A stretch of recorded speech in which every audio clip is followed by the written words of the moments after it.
Hi, good morning, everyone. Hi. I'm going to dive straight into this, all right? Because it is good to ask questions. It is good to always ask questions, all right? And even when you hear anything on the media, on the radio, on television, ask questions. And sometimes when you ask questions, you realize that things are not making sense. Let me get into this matter. Now, we've been speaking for the past week relevant to the issue with Albert John. Albert Augustus John, his name was. And we've also spoken in prayer to Miss Lolita Nurse. And there's some other issues that are happening in Barbados. But when it comes to Albert John's issue, there are a lot of questions that still are unanswered.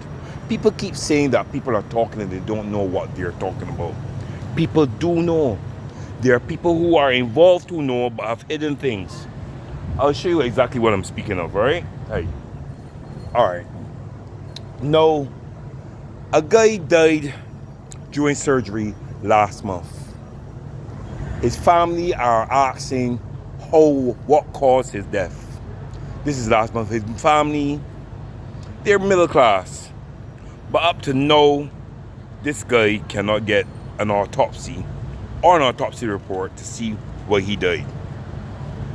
Died during surgery. Good. Albert John, a man who is said had no financial means, who people consider to be a vagrant, died. And in a matter of days, an autopsy report was given. Question that.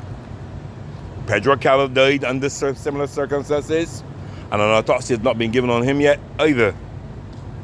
Question that.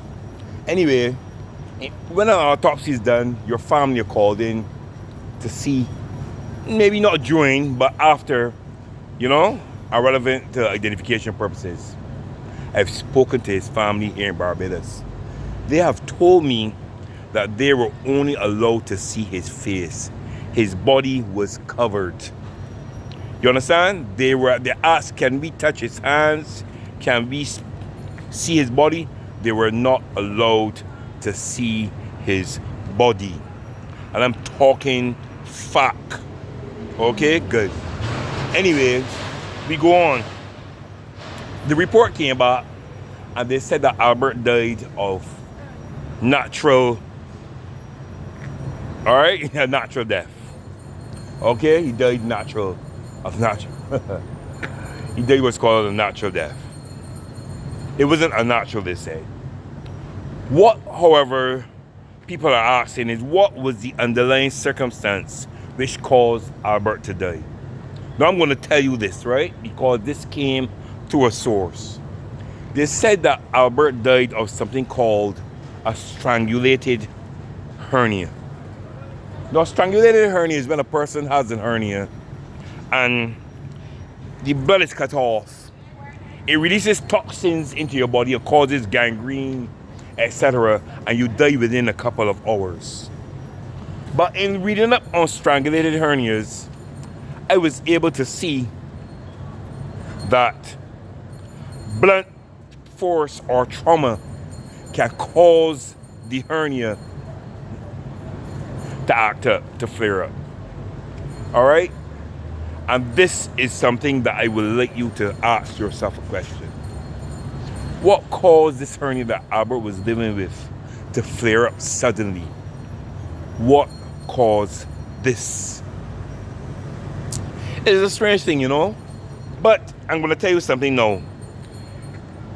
We need to ensure that investigations are still carried on. Because I'm going to speak some legality here with you now. In law, there's a principle called the thin skull principle. It means that how a body comes, you deal with it. So it means that if you have a heart condition and I, for some reason, attack you and you get a heart attack, it means that I would have caused your death. Even though you had prior heart issues, I caused your death. Let's take another example. Suppose a person suffers from hemophilia, where you're cut, you consistently bleed and you can't stop the bleeding. And I push someone on the ground and they get a cut and they die, it means then that I would have caused their death. You understand me? So this is what I am looking at. Ask yourself a question. Don't you think that after Albert said that he had been attacked, that he was assaulted, that somebody should still be charged for that, even prior? What do you think about that? Anyway, let's go on to Lolita Nurse. Lolita Nurse has been living in number 1 Whitehall for a period of time. Years. But a daughter now breaks up with her husband, comes by Lolita, has not been there 9 years yet, and decides that she is entitled to Lolita's house. Is that fair? Ask yourself that question. Is that fair? Or Lolita is saying that she's being physically manhandled in her own house. Is that fair? Is it fair that she, who has bought appliances and stuff, cannot use them, and that they've taken out her appliances and put in theirs, and that she has to keep her food inside a wardrobe? Is that fair? Is it fair that she has to sleep by friends, or that she has to be out on the road on a day so as to avoid interacting with family who she put in? Is that fair? I've spoken to the minister relevant to this, the Minister of People Empowerment and Elderly Affairs. He promised me he would do something. Let's wait and see what happens. I've spoken to him, and he assured me that something will be done, because this lady is not only under threat, because they understand threats were made. If they can't get the house, if they put them out, that they will destroy the house. Threats have been made. That's what I'm hearing. Anyway, I'm not going to go any further because I want to discuss the hospital in my next segment. But I'm going to stop here. I have somebody waiting to speak to me about an issue as well. All right? But I want you people to always ask questions about anything. Whether you hear it from me, whether you hear it from the Prime Minister, whether you hear it on the radio, don't care where it comes from. Ask questions, okay? All right? This has been Mr. Clark for Come Out Things. Remember, do something good for somebody today. Keep your spirits up and your tempers down, all right? Have a wonderful day.